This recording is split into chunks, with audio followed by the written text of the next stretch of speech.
Assalamualaikum warahmatullahi wabarakatuh. Perkenalkan, nama saya Sarah Nur Fadilah dari Fakultas Hukum Universitas Singapura Bangsa Karawang. Baik, di sini saya akan menjelaskan tentang Pancasila.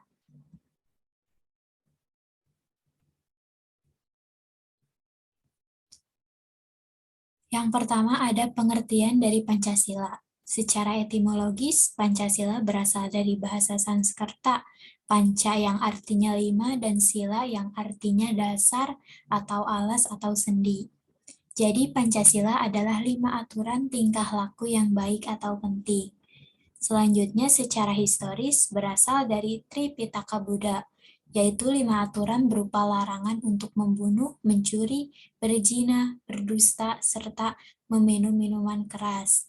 Dan yang ketiga, pengertian Pancasila secara terminologis digunakan untuk memberikan nama dasar negara, prosesnya melalui pengusulan, perumusan, penetapan, serta peresmian.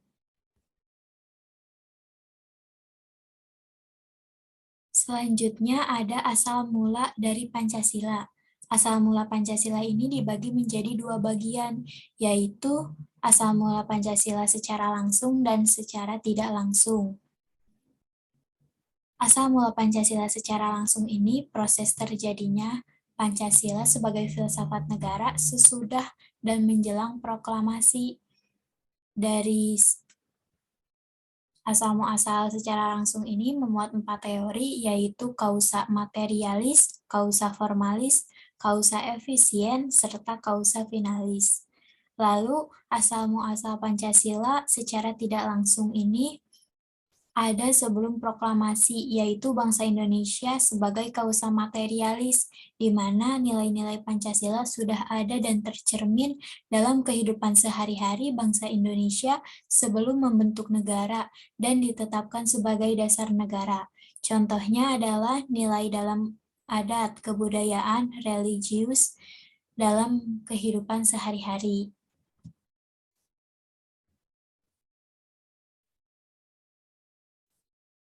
Lalu di sini ada bentuk susunan dari Pancasila. Ini salah satu bentuk susunan Pancasila secara kemajemukan. Bentuk Pancasila ini masing-masing sila tidak terpisahkan satu sama lainnya. Dalam hal kesatuannya masing-masing Pancasila ini, masing-masing sila ini mempunyai kedudukan dan fungsi sendiri-sendiri. Masing-masing sila ini berbeda, namun tidak bertentangan. Masing-masing sila ini saling melengkapi. Masing-masing sila ini tidak boleh dilepas pisahkan satu sama lainnya. Masing-masing sila ini bersatu untuk terwujudnya keseluruhan dan keseluruhan membina bagian-bagian.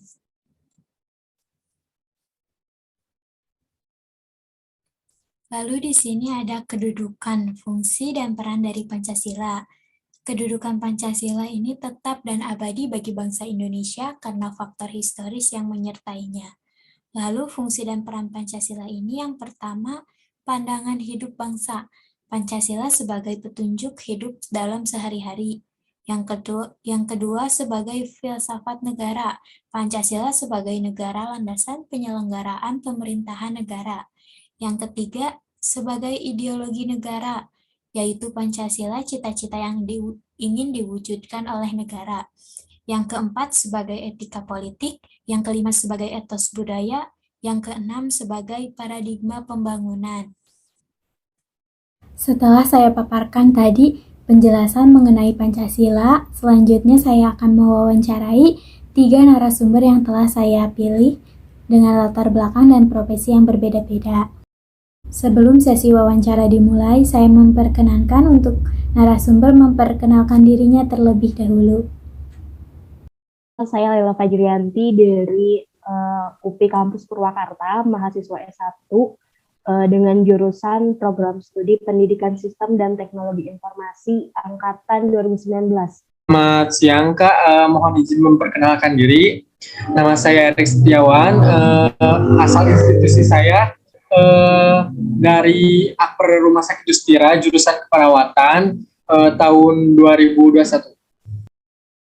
Bismillahirrahmanirrahim. Assalamualaikum warahmatullahi wabarakatuh. Izin memperkenalkan diri, nama saya Syarul Fatil Gofur. Sekarang saya menempuh pendidikan tinggi di Sekolah Tinggi Teknologi Bandung, mengambil jurusan Teknik Informatika di semester 1. Baik, sekarang saya akan memulai sesi wawancara. Pertanyaan yang saya ajukan pertama yaitu, apa makna Pancasila menurut Anda? Bagi saya pribadi, Pancasila ini menjadi salah satu ideologi yang paling menarik ya, dari banyaknya ideologi yang ada di muka bumi. Apalagi saat ini, gitu. Kan kalau misalkan Pancasila memiliki setiap butirnya yang berangkat dari kemajemukan bangsa Indonesia. Pancasila ini selalu mampu menjawab persoalan bangsa. Kalau boleh dibilang, Pancasila itu bisa disebut paket komplit begitu untuk menjadi ideologi suatu bangsa. Semua aspek kehidupan nih terangkum dalam 5 butir Pancasila. Kita mengenal ada namanya nilai agama, kemudian ada nilai kemanusiaan, nilai kesatuan, sosial, bahkan kayak sejarah, politik, lengkap semua gitu, sisangka meratanya ada. Kemudian maka nggak heran kalau Pancasila ini berapa banyak pun ideologi yang mau menggulingkan Pancasila, tapi Pancasila bisa bertahan hingga saat ini. Pancasila bagi saya sendiri yaitu Pancasila sebagai dasar negara merupakan suatu hal pokok yang sangat penting yang berpengaruh bagi bangsa negaranya itu sendiri. Kalau secara pribadi, saya memaknai Pancasila adalah sebagai yang pertama adalah dasar negara, ya. Dasar negara yang mana harus kita sama-sama pertahankan gitu. Yang pertama gitu. Yang kedua, kalau dalam kehidupan sehari-hari ya saya menganggap Pancasila adalah sebagai salah satu jalan hidup atau tata cara berkehidupan gitu. Karena seluruh nilai-nilai atau butir-butir Pancasila itu bisa menjadi pedoman kita dalam kehidupan. Seperti itu. Pertanyaan kedua, apakah 5 sila yang terdapat dalam Pancasila sudah sesuai dengan karakter yang dimiliki bangsa Indonesia dan sempurna untuk dijadikan dasar negara Indonesia? Kesesuaian antara Pancasila dengan bangsa Indonesia. Kalau menurut saya ya tentu ya sangat sesuai. Tadi sempat di-spill kalau pada faktanya berapa banyak pihak yang mau mengganti ataupun menggulingkan ideologi Pancasila sampai saat ini, tapi itu nggak pernah berhasil, nggak pernah terrealisasi. Karena memang tidak ada yang lebih cocok daripada Pancasila dengan kemajemukan bangsa Indonesia.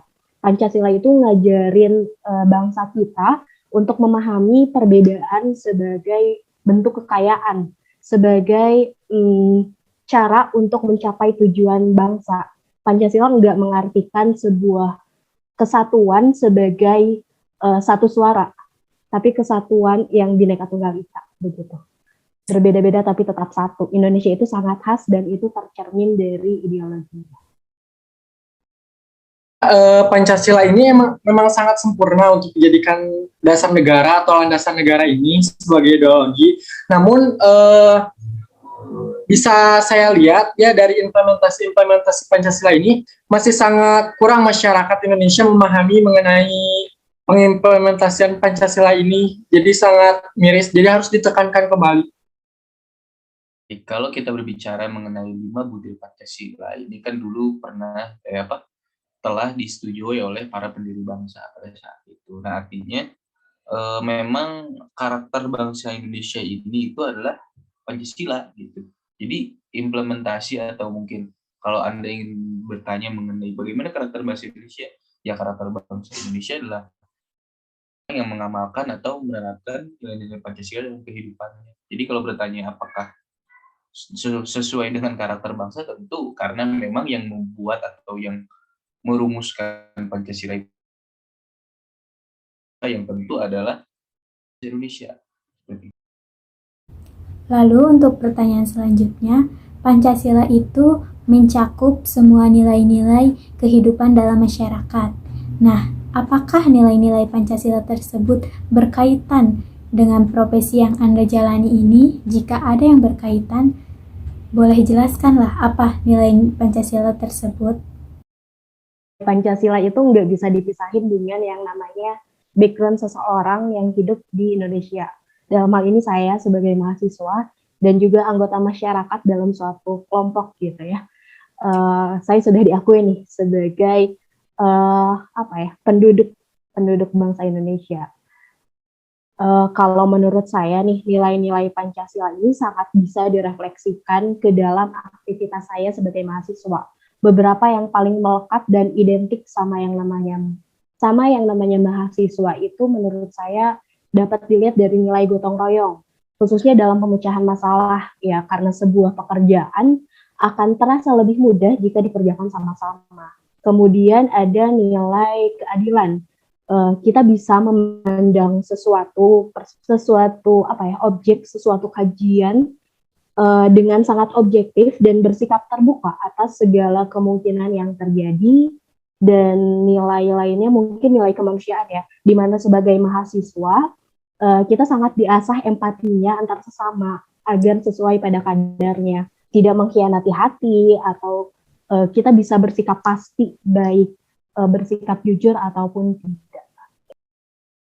Mungkin dari latar belakang karena saya sebagai prodinya keperawatan gitu kan, sebagai tenaga kesehatan.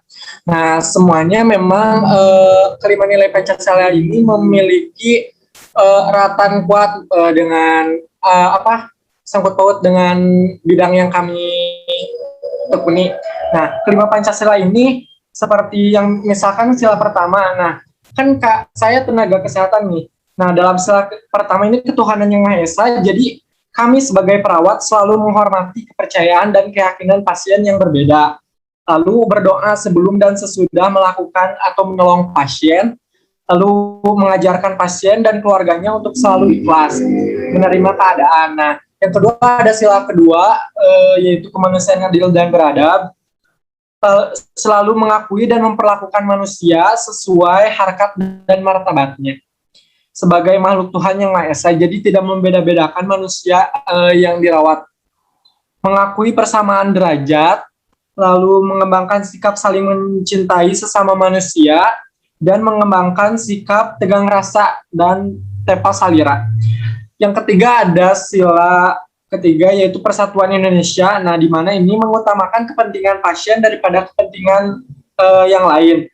Lalu ada selalu mengutamakan keselamatan pasien, tidak membeda-bedakan pasien, meninggalkan kepentingan pribadi dalam pelayanan kesehatan kemanusiaan dalam pelayanan kesehatan ini, karena persatuan, jadi kita tidak boleh membeda-bedakan pasien yang ini harus yang itu gitu.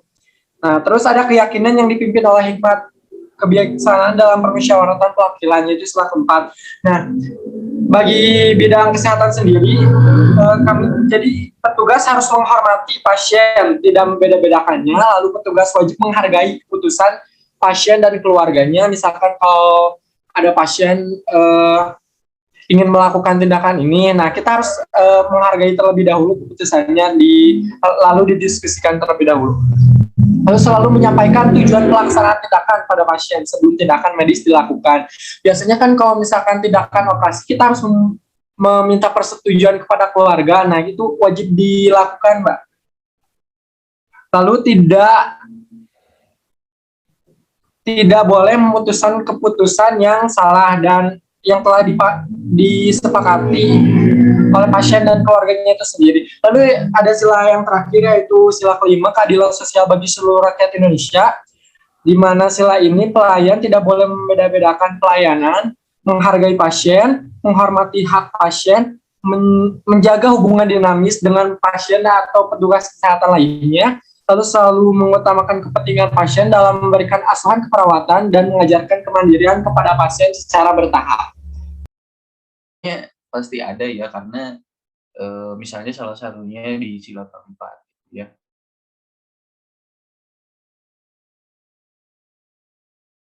Memang saya orangnya selalu senang berdiskusi gitu, apalagi ketika memutuskan sesuatu, itu jarang banget musyawarah atau musyawarah. Jadi kalau tanya apa nilai Pancasila yang sesuai dengan latar belakang saya tentu ada. Dan pastinya semua orang juga pasti punya latar belakang yang sama gitu, terutama di Tuhan yang Maha Esa. Lanjut ke pertanyaan selanjutnya. Bagaimana cara Anda mengaktualisasikan nilai-nilai Pancasila dalam kehidupan Anda sendiri dengan latar belakang yang Anda miliki sekarang ini?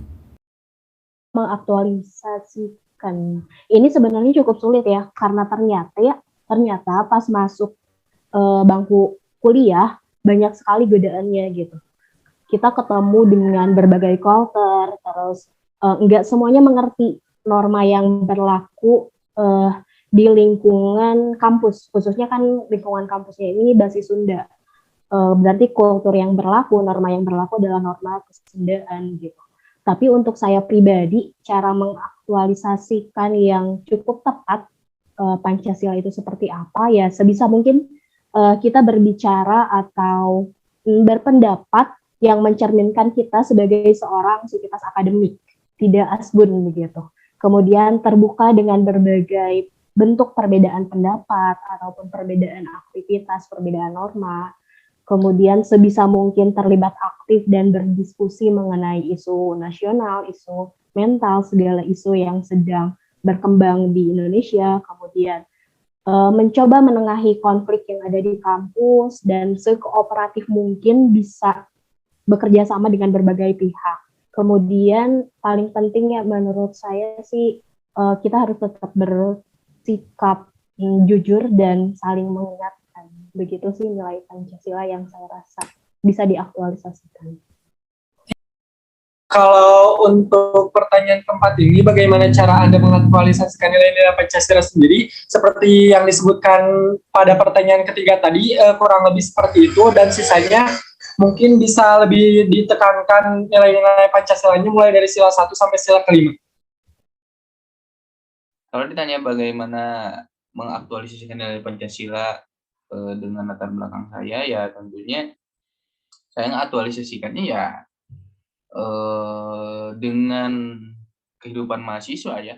Misalnya kalau sila kedua kemanusiaan yang adil dan beradab, ya kita sebagai manusia atau sebagai mahasiswa harus adil gitu, harus mampu membagi kehidupan kita, karena kan kehidupan bukan di kampus saja gitu, kehidupan di rumah, bersosialisasi dengan teman-teman, dengan yang lain-lainnya, kita harus adil gitu, kita harus mampu menempatkan itu sesuai dengan porsinya gitu. Ya kalau untuk kuliah berapa persen, untuk teman-teman berapa persen lah istilahnya gitu ya, untuk istirahat berapa persen, itu keadilan untuk diri kita, karena diri kita juga bukan satu robot yang bisa dikerjakan kemana-mana gitu. Seperti itu. Selanjutnya pertanyaan terakhir, menurut Anda bagaimana cara dan tips untuk menerapkan nilai-nilai Pancasila yang baik dan benar dalam kehidupan sehari-hari? Kalau dikatakan baik dan benar, saya nggak bisa menjamin, tapi ini yang paling relate gitu dengan kehidupan kita. Tips menerapkan nilai Pancasila dalam kehidupan sehari-hari. Kalau dilihat dari sudut pandang seorang mahasiswa, tips ini perlu merujuk ke 3 fungsi awal Pancasila ya. Tadi dikatakan harus mencerminkan seorang sivitas akademik. Nah, sependek pengetahuan saya, ada 3 fungsi Pancasila. Yang pertama dari pandangan hidup, terus ada dari dasar negara, dan dari etika bangsa. Nah, sebagai pandangan hidup, Pancasila bisa banget nih jadi landasan untuk kita tetap waras, tetap beribadah, menjaga toleransi, menghargai sesama, kemudian menjunjung kesatuan, dan bersikap adil. Lebih ke landasannya begitu. Kalau dari segi dasar negara, bisa dalam bentuk implementasinya kita sebagai anggota UKM, misal kita mengusulkan Pancasila sebagai ideologi tertulis atau bahkan terlaksana secara langsung di UKM kampus tersebut, kemudian bisa secara personal kita ikut terlibat dalam pemilihan ketua BEM, himpunan, yang menurut saya ini termasuk juga ke etika ya. Bisa dalam bentuk sesederhana jujur dalam ujian, kemudian kooperatif saat kerja kelompok, karena itu mengandung nilai gotong royong yang cukup Indonesia banget. Tips mungkin saya kurang mendalaminya, tapi kan Pancasila ini apa merupakan pelajaran yang ada di setiap instansi pendidikan mulai dari SD, SMP, SMA. Nah, kan wajib ya kalau misalkan Pancasila ini pelajarannya itu jadi harus ditekankan sejak dini dari SD, SMP, SMA. Nah, itu akan menjadi suatu apa ya? Pokoknya bimbingan moral bangsa seperti itu. Belum tentu bisa mengamalkan Pancasila dengan sangat baik, terutama dalam kegiatan sehari-hari. Jadi memang apa ya istilahnya? Kalau saya sih lebih ke ini ya, kalau apa namanya mengamalkan gitu ya atau menerapkan Pancasila dalam kehidupan sehari-hari ya sebetulnya apapun yang kita lakukan pada setiap hari, seenggaknya minimal udah ada beberapa sila yang kita amalkan. Misalnya kalau kita berprinsip berketuhanan yang Maha Esa, ya kita melaksanakan apa yang diperintah oleh Tuhan, kan seperti itu. Itu ya sangat simpel sekali itu. Kalau misalnya dalam kehidupan mahasiswa, ya tadi kata saya bilang, dalam berkemanusiaan adil beradab, ya kita adil, membagi hidup kita mau kemana aja gitu. Porsi-porsi dalam kehidupan kita, berapa persen aja gitu. Nah kalau misalnya dalam nilai-nilai yang lain, menurut saya bisa diterapkan seminimal-minimal mungkin. Kalaupun tidak bisa membuat suatu hal yang besar, minimal yang kecil aja. Jadi mulai dari hal-hal yang kecil aja sih. Oke, baik. Sesi wawancara telah selesai. Terima kasih kepada narasumber yang telah memberikan waktunya, meluangkan waktunya untuk saya wawancarai. Terima kasih atas jawaban yang telah Anda sampaikan. Terima kasih banyak. Wassalamualaikum warahmatullahi wabarakatuh.